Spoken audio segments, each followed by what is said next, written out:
Bismillahirrahmanirrahim. Assalamualaikum warahmatullahi wabarakatuh. Perkenalkan, nama saya Ibnu Munzir Amiruddin. Stambuk saya 033 202 00007. Saya dari kelompok 4. Pada kesempatan kali ini saya akan mempresentasikan hasil praktikum saya, yaitu praktikum fisika teknik mengenai percobaan superposisi. Berikut poin-poin yang akan saya bahas.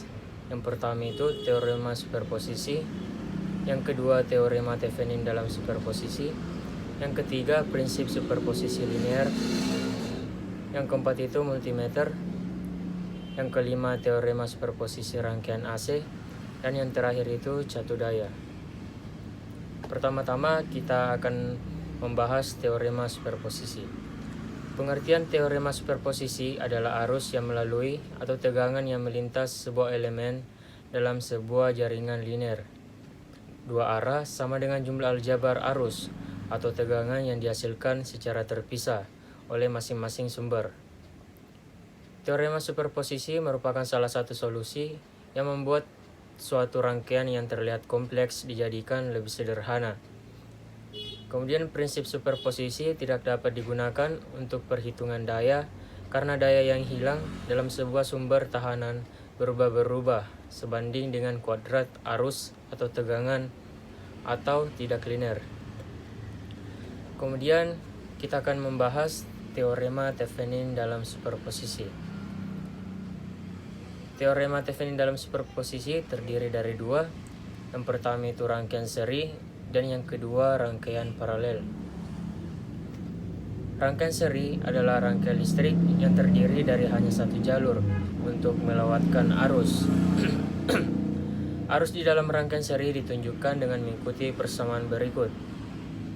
IT sama dengan I1 sama dengan I2 sama dengan I3 sama dengan I4 sama dengan IN, di mana I sama dengan kuat arus, satuannya ampere. Kemudian hambatan total dalam rangkaian seri adalah jumlah dari semua hambatan yang terdapat dalam rangkaian, ditunjukkan dalam persamaan berikut.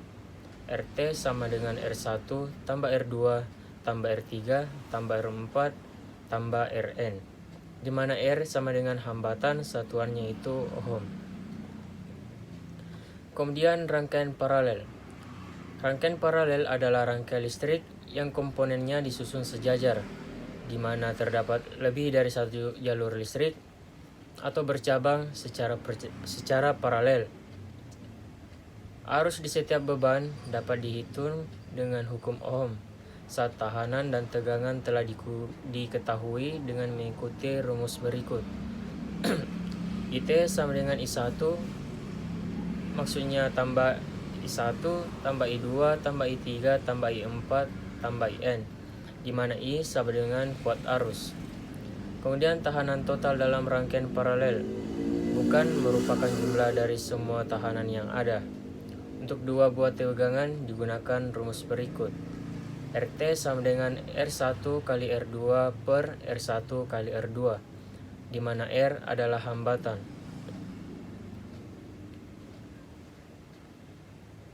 Selanjutnya, rumus yang digunakan untuk menghitung tahanan total dari rangkaian paralel dengan lebih dari dua tahanan adalah 1 per RT sama dengan 1 per R1 tambah 1 per R2 tambah 1 per R3 tambah 1 per Rn, di mana R sama dengan hambatan.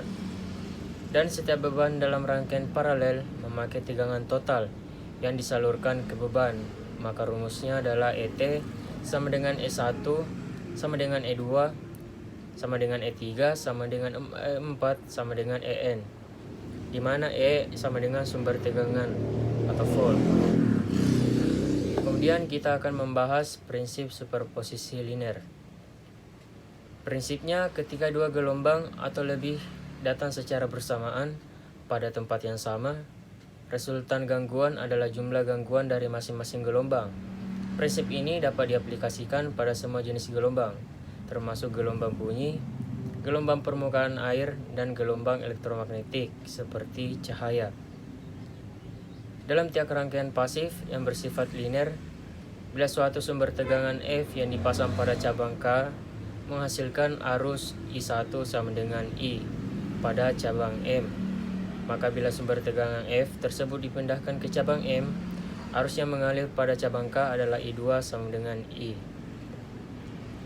Kemudian kita akan membahas tentang multimeter. Pengertian multimeter merupakan sebuah alat yang sangat dibutuhkan manakala sedang memperbaiki atau membuat suatu rangkaian listrik dan sebuah peralatan khusus yang digunakan untuk mengukur komponen listrik. Hal ini untuk mendeteksi apakah terjadi kerusakan atau gangguan sehingga menghindari kemungkinan timbulnya kebakaran atau korsleting listrik. Dan cara mengetahui kerusakannya adalah kabel probe multimeter warna merah dihubungkan ke awal kabel merah biru dan kabel probe multimeter warna hitam dihubungkan ke akhir kabel yang berwarna biru. Dan jika jarum bergerak pada multimeter, maka kondisinya baik. Multimeter juga memiliki jenis-jenis. Yang pertama itu multimeter analog dan multimeter digital. Multimeter analog. Jenis alat ukur yang pertama yaitu analog dengan ciri-ciri berupa tampilan jarum jam yang dilengkapi dengan rangi-rangi angka hasil ukur.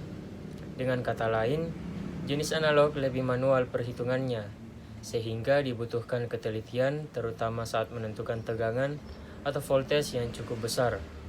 Selain itu, akurasi hasil perhitungannya juga lebih rendah dibandingkan jenis digital. Kemudian multimeter digital. Alat ukur jenis ini lebih sering digunakan karena cara kerjanya jauh lebih mudah dan akurat. Hasil alat ukur dapat dengan mudah dibaca pada layar digital yang tertera.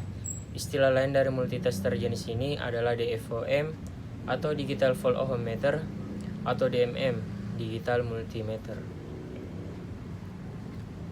Multimeter juga memiliki fungsi. Yang pertama itu mengukur arus listrik, yang kedua mengukur tegangan listrik, yang ketiga mengukur hambatan listrik, yang keempat fungsi HIV, yang kelima mengukur nilai kapasitansi, yang keenam itu mengukur frekuensi sinyal.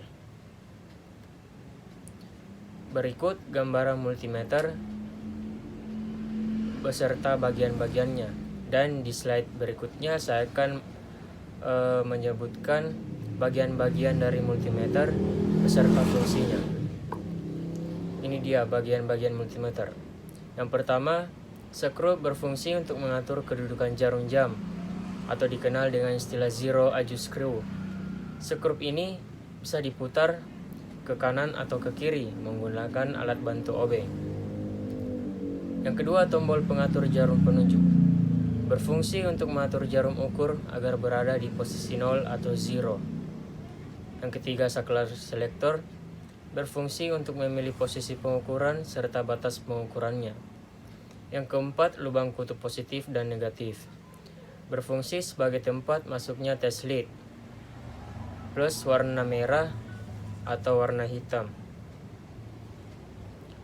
Saklar selektor polaritas berfungsi untuk memilih polaritas arus DC direct current atau AC alternating current. Yang keenam, jarum penunjuk berfungsi untuk menunjukkan besaran yang diukur. Yang ketujuh itu skala berfungsi untuk membaca hasil akhir dari komponen listrik. Kemudian cara menggunakan multimeter. Yang pertama itu perhatikan terlebih dahulu jarum penunjuk yang memperlihatkan skala pengukuran. Yang kedua, perhatikan pula pengaturan knob atau saklar yang digunakan untuk mengatur fungsi ampere, voltage ataupun ohm. Lalu lakukan setting juga pada skala kali 1, kali 10 atau yang lainnya. Pastikan knob pada posisi off saat sudah tidak digunakan lagi. Yang ketiga itu tentukan lubang untuk memasukkan kabel jack sesuai dengan fungsi yang diinginkan. Terdapat dua lubang yaitu plus dan min yang nantinya menunjukkan polaritas dari tegangan atau probe. Yang keempat itu cek kembali apakah baterai telah terpasang dengan baik. dan pastikan kondisi baterai tersebut masih bagus dan berkualitas. Kemudian cara kerja multimeter. Alat ukur multimeter ini memiliki cara kerja yang cukup unik. Di dalam alat ini terdapat sebuah kumparan yang terbuat dari bahan tembaga. Kumparan tersebut diletakkan di antara dua kutub, yaitu utara dan selatan.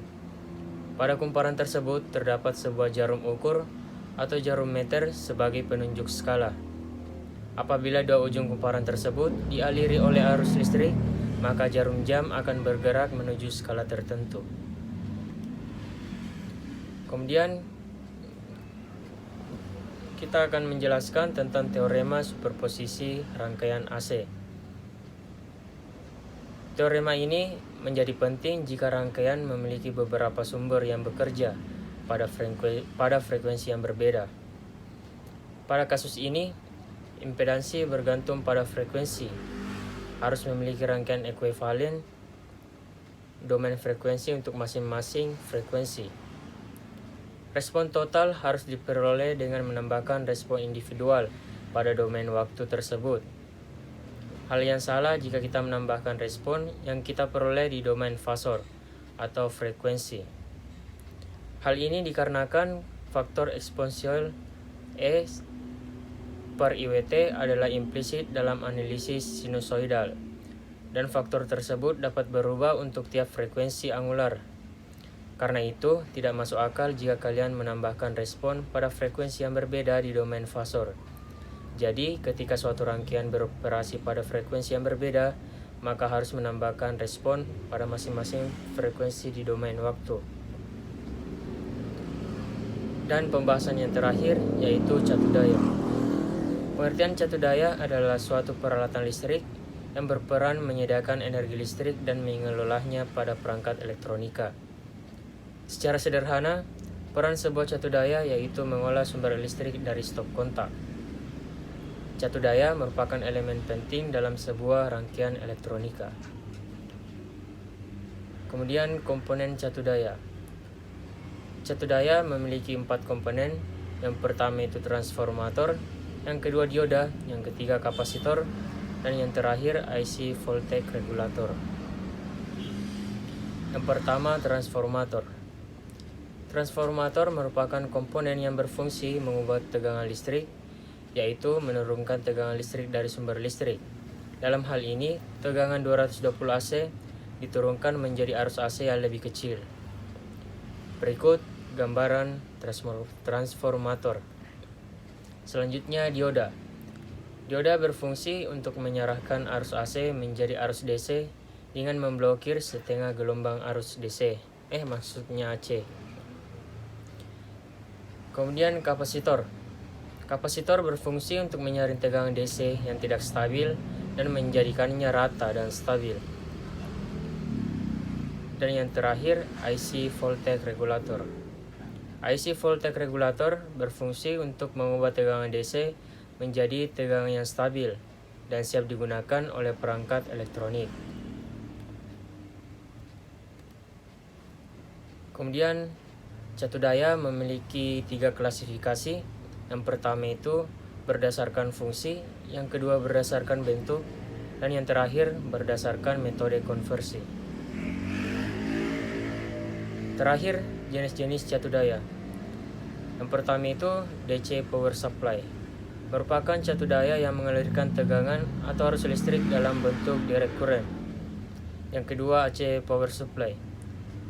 Catu daya yang bisa mengubah tegangan AC ke taraf tegangan lain. Dan yang ketiga itu switch mode power supply. Catu daya yang berfungsi untuk menjadikan tegangan AC searah sekaligus menyaringnya, gunanya untuk mendapatkan tegangan DC. Yang keempat, programmable power supply.